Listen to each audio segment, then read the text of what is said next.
Samantala, patay ang ilang mga atleta mula Nigeria matapos mahulog sa isang tulay ang sinasakyan nilang bus galing sa diniluhang sports festival. At US President Donald Trump, mananatili pa rin umano ang pagkakaibigan nila ni Elon Musk kasunod ng kontrobersyal nitong pagbitiw sa gabinete. Ang detalye alamin sa sentro ng balita ni Joyce Salamatin. 21 atleta ang nasawi sa Nigeria matapos tumaob at mahulog sa tulay ang sinasakyan nilang bus. Galing sa National Sports Festival ang grupo at pauwi na sana nang mangyari ang trahedya.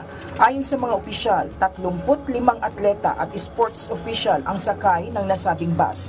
Agad na dinala sa hospital ang mga nakaligtas habang patuloy ang investigasyon sa insidente. And Elon's really not leaving. He's going to be back and forth, I think. I have a feeling. Ito ang naging pahayag ni US President Donald Trump kaugnay sa magiging status ni dating Department of Government Efficiency Chief Elon Musk. Matatandaan na naging kontrobersyal ang resignation ni Musk lalo na noong hindi nito sang-ayunan ang tax and spending bill ni President Trump. Sa press con, sinabi ni Musk na umaasa siyang mananatili pa rin ang pagkakaibigan at pagiging advisor niya sa Pangulo. Well, I expect to continue to provide advice whenever the president would like advice. I hope so. I mean, I expect to remain a friend and an advisor. Kaugnay naman sa nakitang pasa sa kaliwang mata ni Musk, paliwanag niya. Yeah, no, I was just horsing around with little X, and I said, "Go ahead, punch me in the face," and he did. It turns out even a 5-year-old punching you in the face actually does. That was X that did? Yeah. X could do it. If you knew X, I he saw could his do mom it. right now. Samantala, pinabulaanan rin ni Elon Musk ang kumakalat na balitang nag-uugnay sa kanya sa drug abuse. Bagay na sinigundahan ni President Trump at binigyang diin ang umano'y malaking kontribusyon ni Musk sa kanyang administrasyon. I think he's fantastic. I think Elon is a fantastic guy.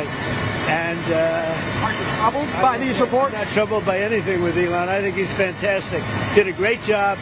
And you know, Doge continues, and by the time it's finished, we'll have numbers that'll knock your socks off. It's going to be, he did a fantastic job. And he didn't need it. He didn't need to do it. Sa Thailand, pinangunahan ni Thai Prime Minister Paetongtarn Shinawatra ang makulay na selebrasyon ng Bangkok Pride Parade ngayong taon.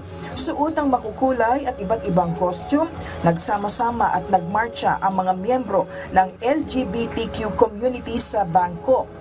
Tema ng selebrasyon ang Born This Way. Ito ang unang selebrasyon na inilunsad matapos payagan ng kanilang gobyerno ang same-sex marriage.